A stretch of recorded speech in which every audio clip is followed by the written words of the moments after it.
भद्रं कर्णेभिः शृणुयाम देवाः भद्रं पश्येमाक्षभिर्यजत्राः स्थिरैरङ्गैस्तुष्टुवागुंसस्तनूभिः व्यशेम देवहितं यदायुः स्वस्ति न इन्द्रो वृद्धश्रवाः स्वस्ति नः पूषा विश्ववेदाः स्वस्ति नस्तार्क्ष्यो अरिष्टनेमिः स्वस्ति नो बृहस्पतिर्दधातु। ॐ शान्तिः शान्तिः शान्तिः। हरिः ॐ।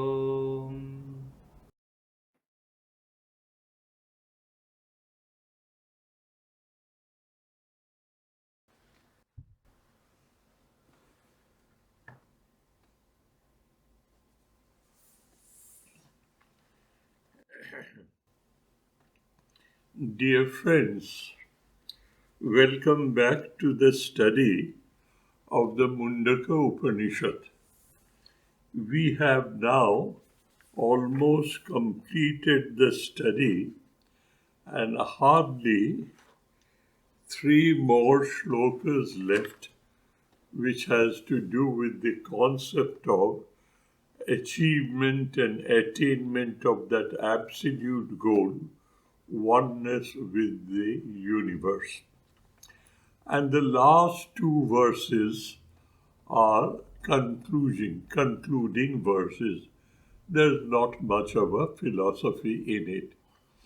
Now the main theme is each and every aspiring soul, and notwithstanding of what faith, what belief, what denomination they belong to or hold faith in. But the main theme is the concept of salvation, emancipation, liberation, freedom. All the denominations have this word in common: salvation, emancipation, liberation, freedom. So, what is that? What is that position? When we say, yes, I am liberated, I am emancipated, I am free, and I am one with the spirit of the universe. What does that mean psychologically? What happens to you psychically? And how to achieve that? These last 5 shlokas, or let me put it this way, the second and the third and the fourth shloka, Nayamatma Pravachanena Labhya, the twin verses. He says in the first line on the one shloka, Nayamatma Pravachanena Labhya.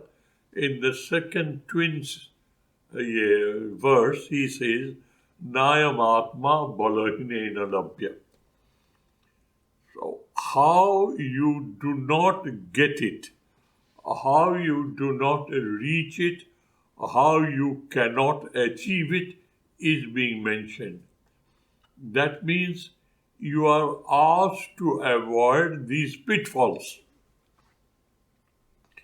We have discussed it in threadbare. It's a part and parcel of sadhana, process of developing your personality. Now, what is that concept of salvation? What happens to a person? How does he reach it? This is the most important as well as most concerning question.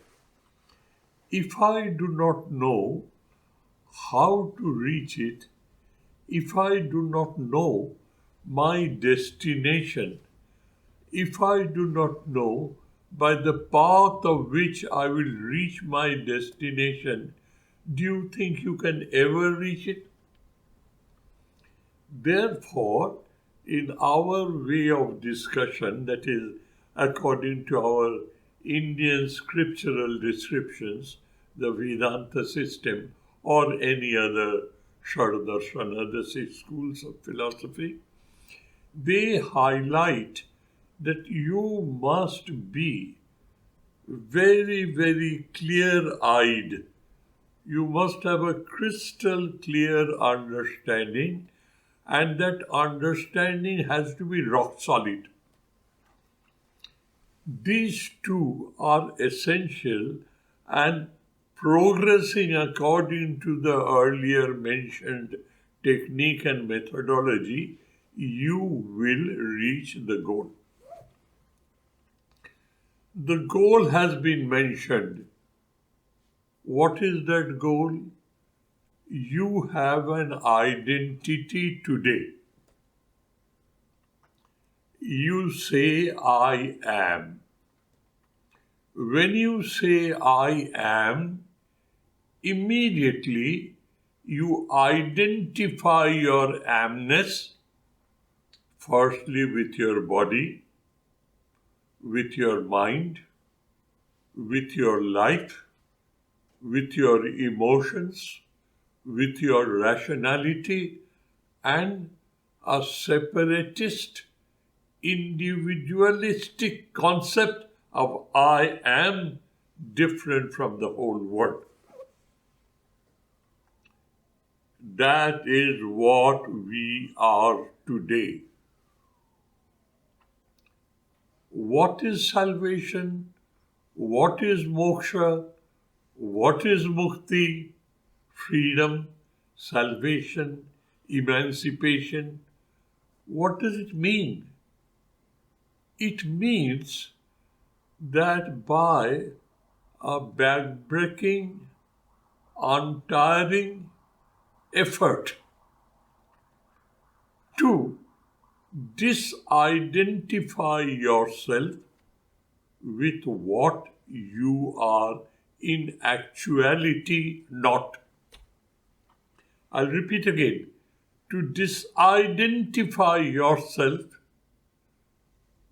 from that which you are in a reality, in actuality, you are not. You are not this body. You are not this mind. You are not this life force. You are not your emotions. You are not your rationality. Not even this individualistic, separatist ego. I am, and the world is separateness. You have to break open these boundaries, and ultimately you merge with the spirit of the cosmos.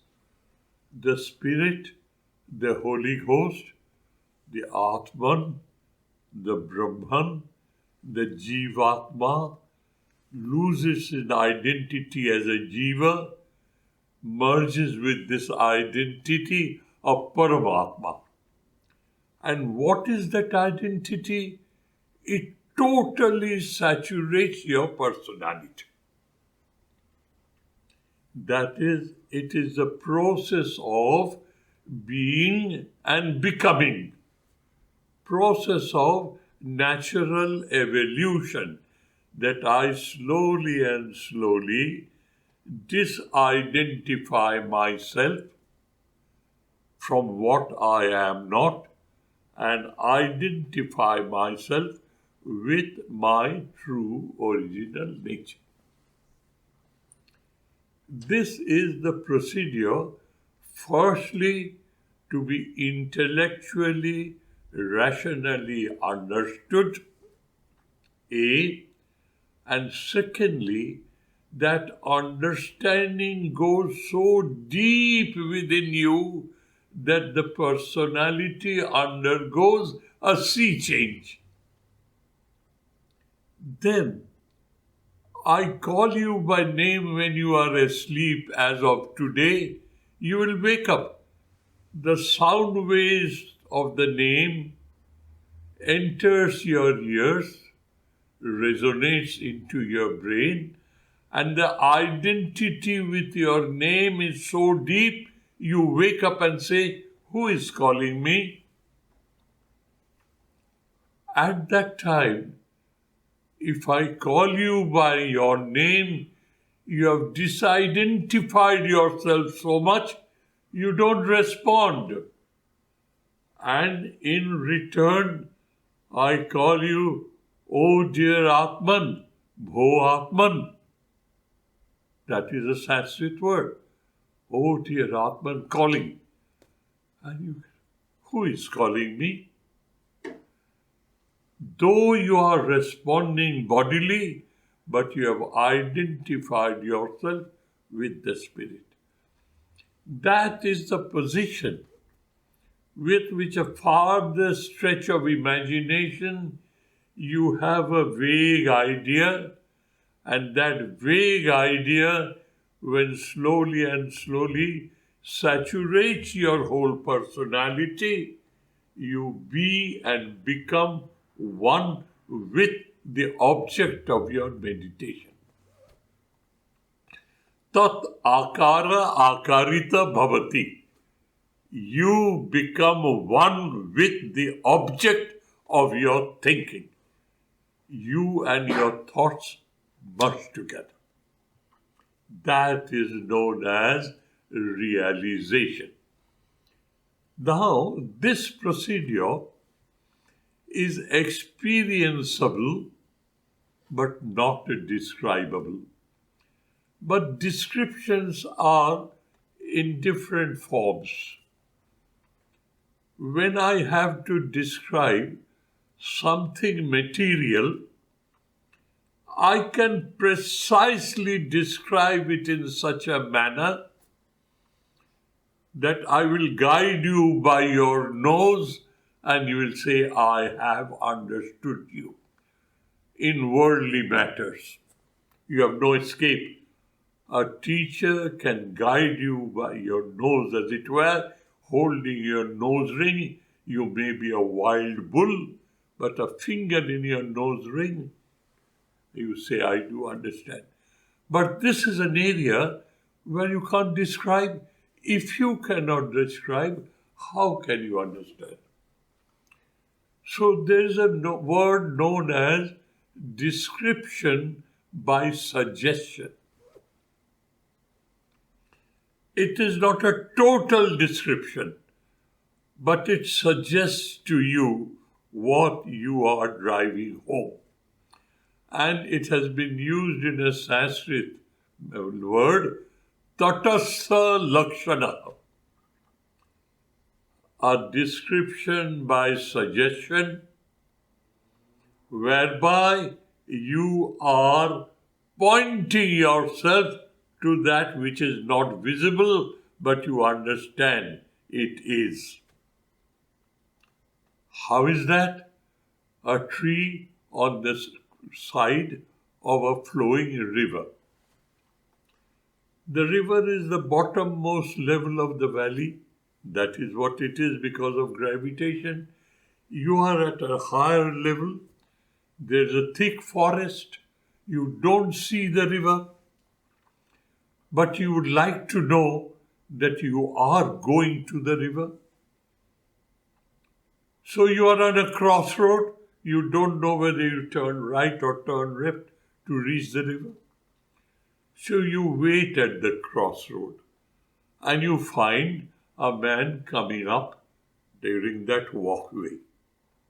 You run to him.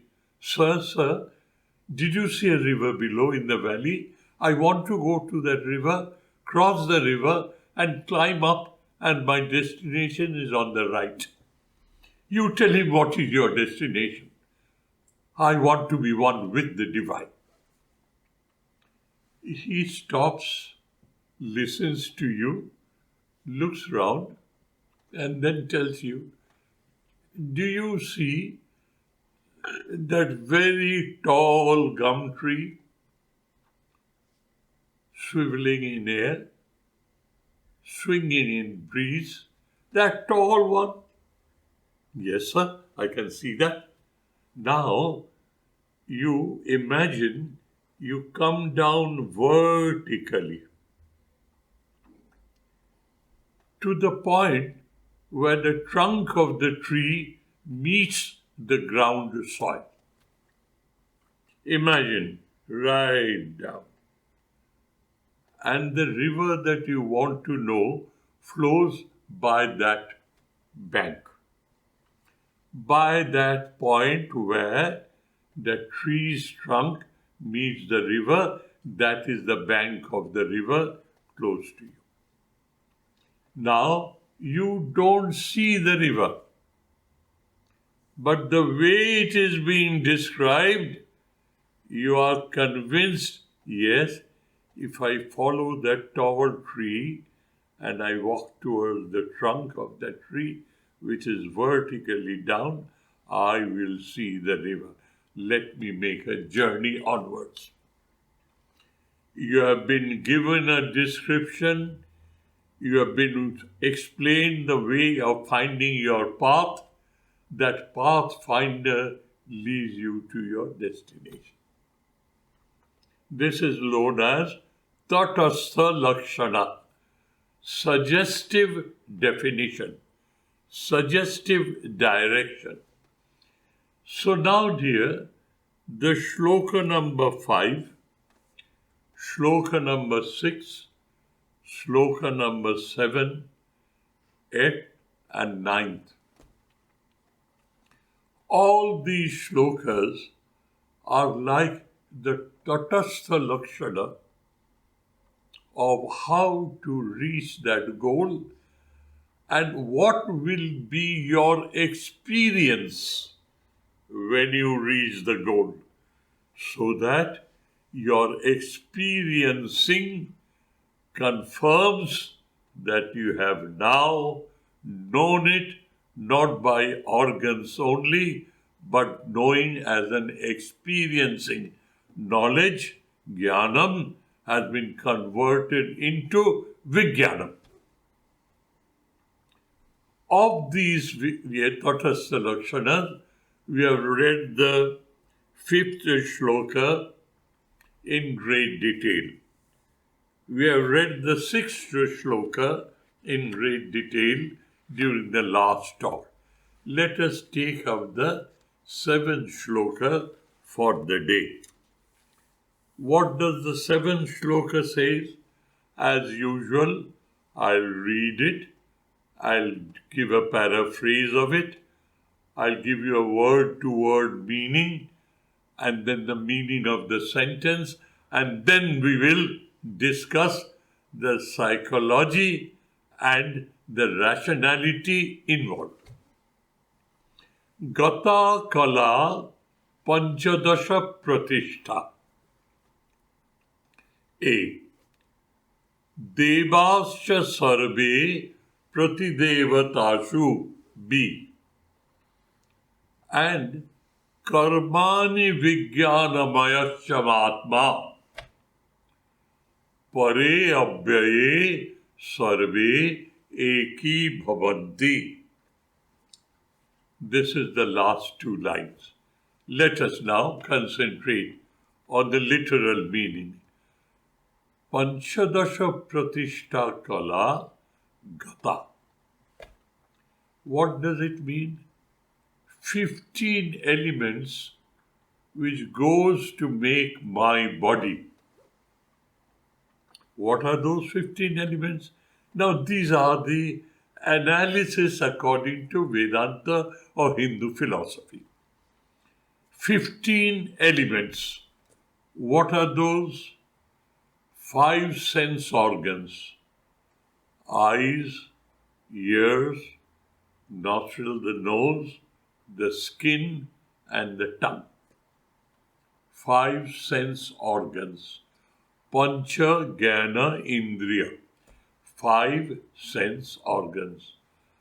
The organ of sight, organ of hearing, organ of smelling, organ of touching, organ of tasting.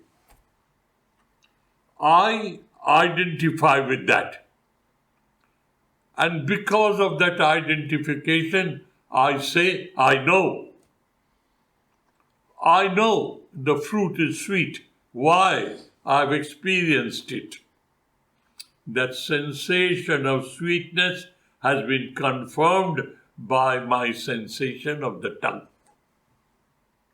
6 branches of sensation of the tongue, Amla, Tikta, Kashaya, Snigdha, Madhura and all that. Then 5 active organs.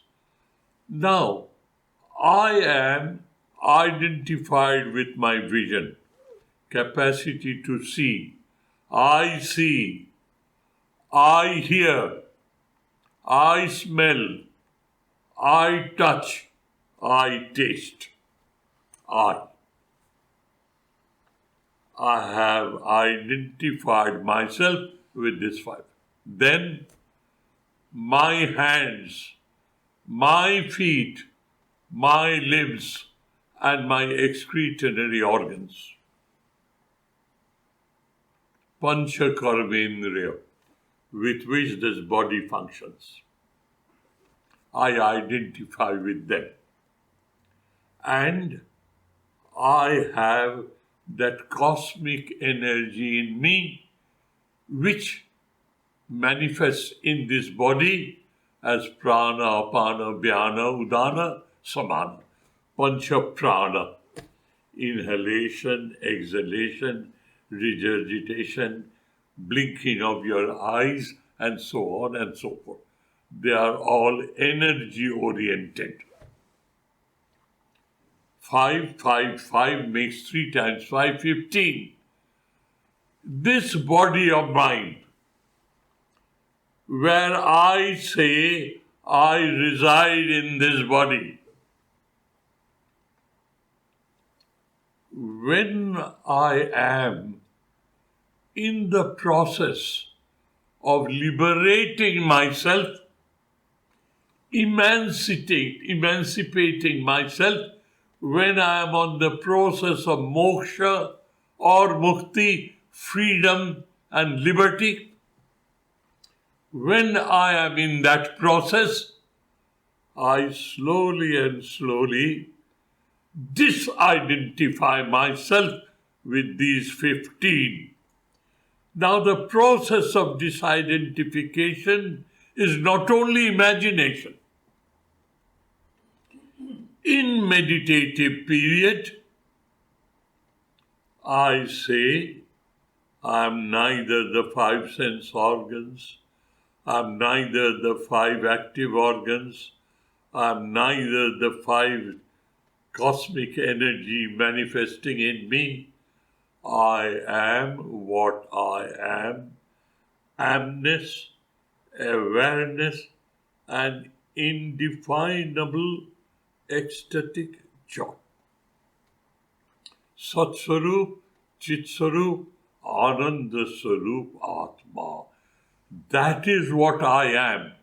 Now, it is not a process of negation. The process of assertion is so strong that the negation automatically takes place. You don't need to work hard to negate. You better work hard to be positive. Iti na. Neti, neti, neti is not a negation. This is it. This is not it. You concentrate on the positive aspect of Satchidananda Swarupa Atma. But this is what I do with myself. But what of my past karmas? Before I've started this type of meditation and I am reducing my karma. But there is a storehouse of karma behind me. What happens to that? I am in this life, I am born to work out my destiny, my prarabdha karma. But my sanchita karma is still there, which has not yet been open to give result. Phalonmukh, it is not open to give result. It is waiting its time to put his hand in the ticket counter. As I tell you, there are two lines, Shubha Karma and Ashubha Karma. And there's only one window. If the Shubha Karma is strong, it elbows out and puts its hand in. And it carries on for a while. And then the Ashubha Karma gets stronger than the Shubha Karma. It elbows it out and it puts its hand in. The life is that window. Life of a man is an arrow's flight. Out of darkness into light. Out of light into darkness again. Perhaps to pleasure, perhaps to pain. Oh, we were children when we were at school. Longfellow. He was a poet always talking about morals and life beyond. A hand that tires not, a sleepless eye, the concept of the divine, sees the arrow fly and fly and fly. One who knows why we live and die, the concept of Ishvara. Karmani vijnanamayaschamatma. When I slowly, I, as a separatist, individualistic person, I am merging my separateness and my individuality into the cosmos. They burn out themselves because I know what a dream was I dreaming. That dream has now broken. I am well established in the majesty, the magnificence, the glory of my own self. Kasmin Atmani Pratishtita. Atmana Kasmin Pratishtita. Where is it placed? Where does it stay? Swe Mahimne Pratishtita. It exists on its own majesty, on its regality, on its magnificence. You are now slowly disidentifying myself with everything. And everything rotates around this body-mind complex, where I have a concept of separateness. How to get rid of that separateness? Get rid of identifying yourself with what you are not. Atasmin tat buddhi. That is the result of ignorance. How do I know I am ignorant? Because I have identified myself with what I am not. Get rid of that. How? By thinking positively. What am I? Don't think what I am not. You saturate yourself with positive thinking. Negative thinking will be pushed out of the existence. This is what happens to a realized soul. He willfully says, "Dear my sense organs, please go back to your original source. Eyes, you please go back to light. Hearing, go back to sound. Sound, go back to air. Smell, go back to earth. Gandhavati, Prithvi, go back to earth. Go back to water. Rasa, go back. I don't need you. I've had enough. I know I am without you. This is I am. You have no place in my thinking. You have no place in my life. And the more you disabuse yourself by positive thinking, the more the negative values lose a hold on you. And ultimately what happens? Pare abhyaye sarve eki bhavanti. Abhyaya is infinite, eternal, therefore immutable, therefore absolute. That is my true original nature, and I flow into it. Gata Kala Panchadasha Pratishtha.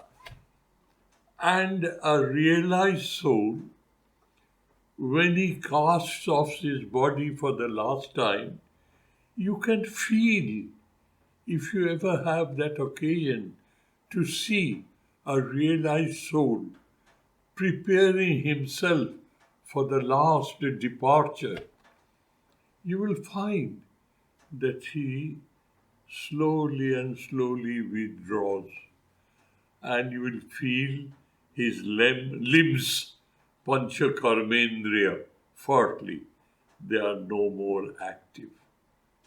They are numb. Then they close their eyes, they shut their ears, they close their nostrils, all the sense organs stop working. He lets them go.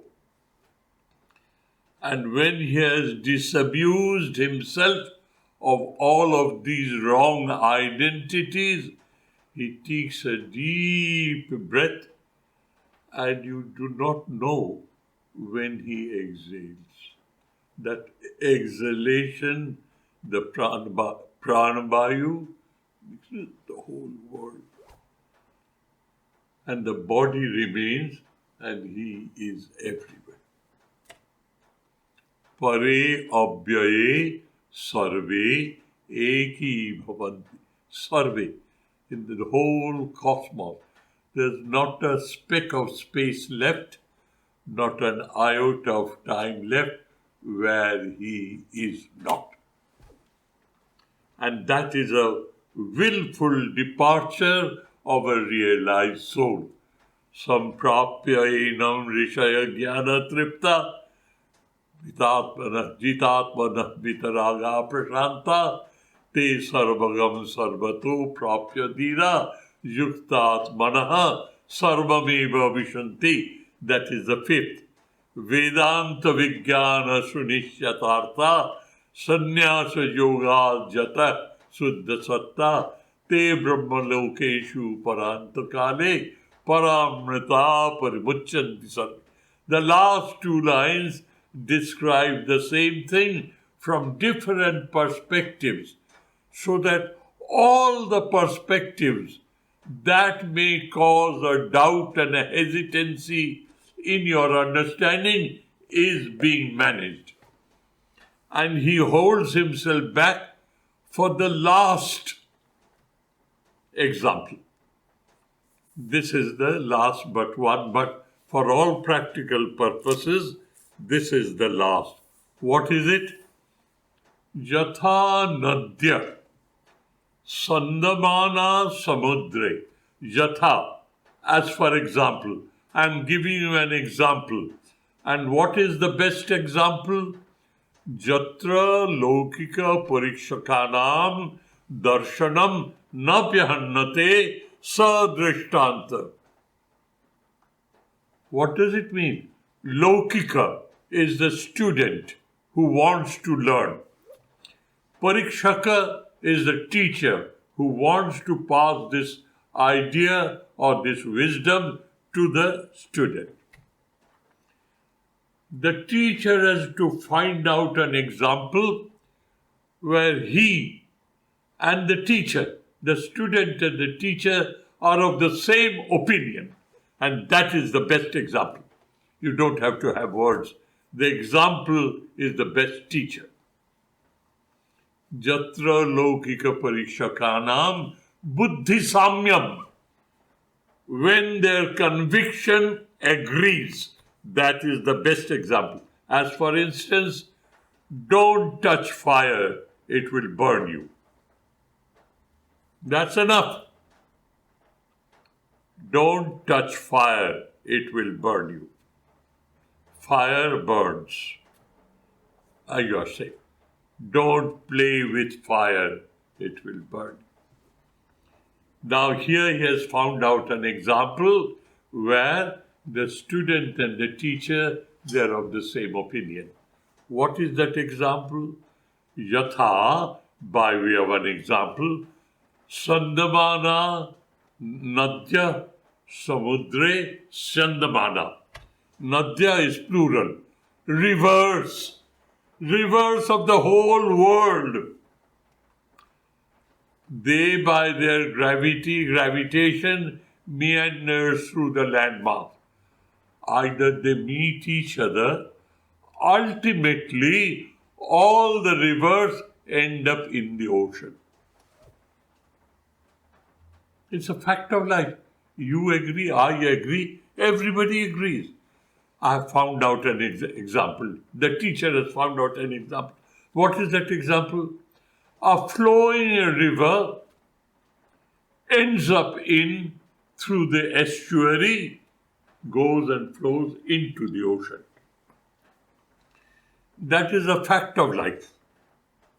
River flows and meanders through the landmass and ultimately merges with the ocean. Sandamana flows into the ocean. What actually happens? This is an example. Let us analyze the example. Astam gachanti nama rupe bihaya. Now a river. Say for instance the Parameter River. What is a river, dear? The word river. What does it mean?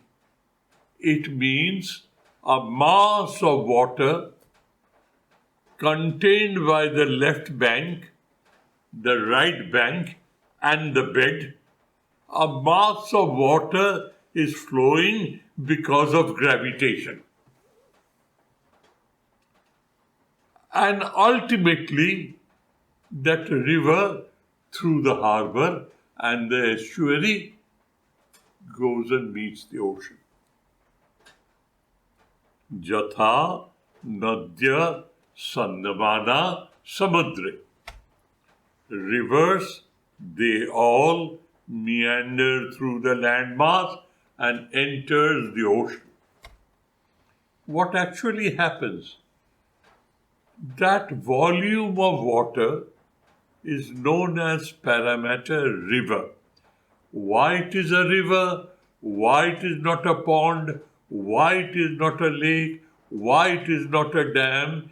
Because a mass of water is flowing contained by the left bank, the right bank, and the bed. Say a U section. But the main essence of the concept of river is the mass of water flowing. That mass of water enters the ocean, the Tasman Sea, Sea of Tasmania. What happens? That water gets mixed up with the ocean water in such a manner it has lost its identity and it cannot be retrieved back. The water that has flowed into has mixed up with the ocean water in such a manner it has lost its identity. Why? The north shore is gone, the south shore is gone, the bed has disappeared. The water has merged with the ocean water. And what is the type of merger? You can't retrieve it back again. Jatha Nadya Sandamana Samudre. Just as a river flows into the ocean, and what happens? Nama Rupad Vimukta. Astam Gachanti Nama Rupam Bihaya. It has lost its identity. Parramatta River does not exist thereafter. And the essence that is known as water, the Parramatta River, it has mixed with the Absolute in such a manner there is no separation or distinctive identity. This quantity is Parramatta water, that quantity is Ganga water in the ocean. It's one ocean. It has lost its identity. Yatha, by way of example, rivers flow into the ocean. Astam gachanti. They lose their separate identity. The separateness, the separate identity with a name and the two banks and the bed, the form, all that is lost. But the essence, the river water, that water has merged with the ocean water. And the river has lost its identity.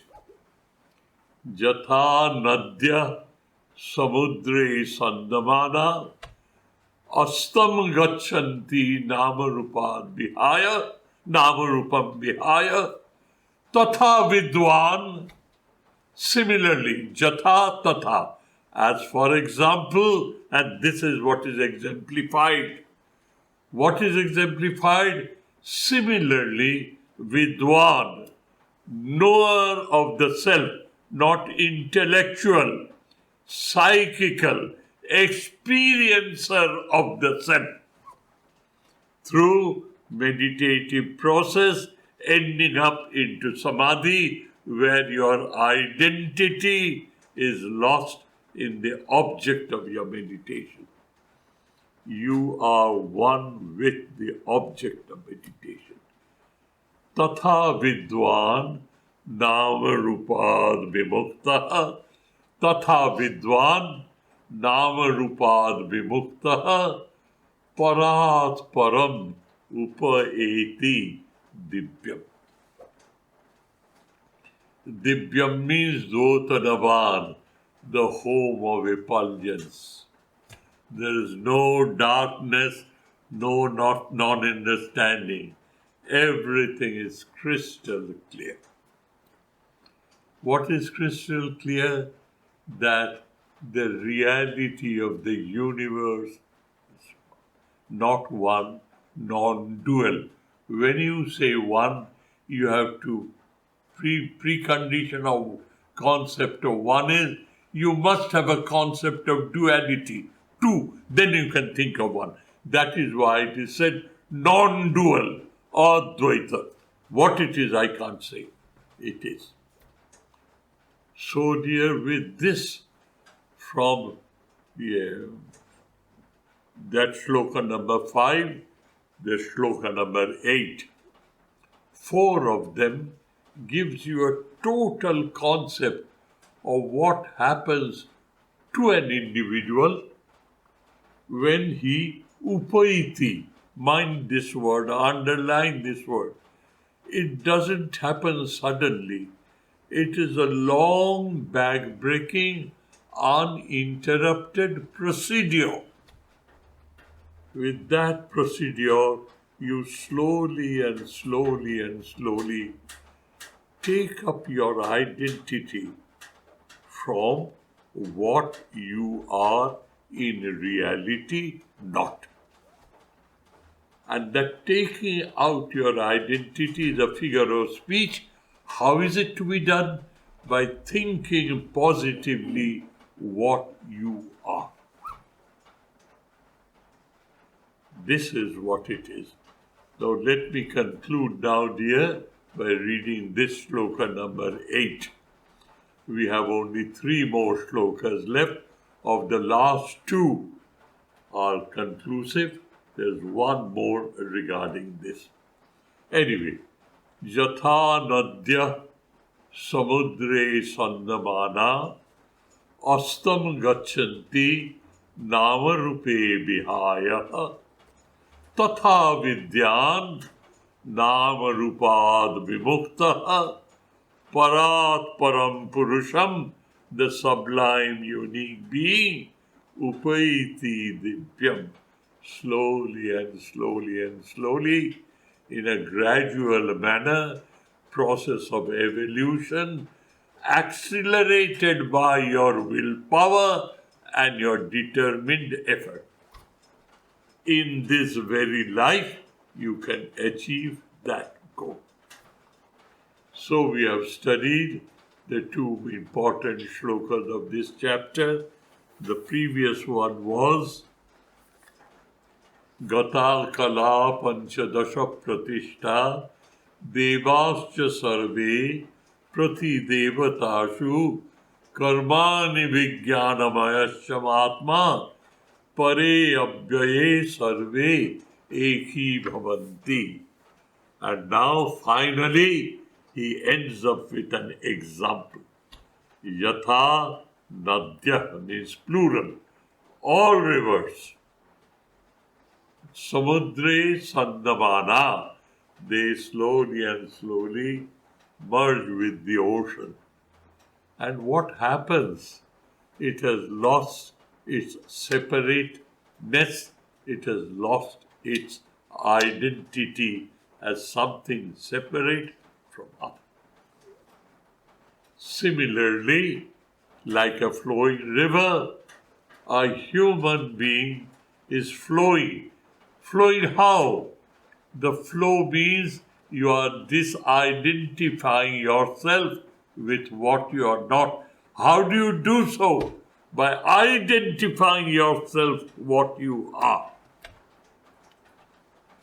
Never make that mistake. Don't pay attention to the negative attitude. Always be positive. I am this. I am the child of God. It doesn't behove me to behave that way. I will not behave that way. Why? I don't want to spoil the reputation of my heritage. That is what our idea is. I am positing myself. No more I am son of so and so forth. I'm thankful to them. They have given this body to me, but I belong to God and nobody else. This is what it is, dear. Now, one more shloka remains on these lines, and the last two shlokas are Upasamhara, that is the conclusion. We meet again and we'll complete the study probably by the middle of December. Thank you. God bless us all.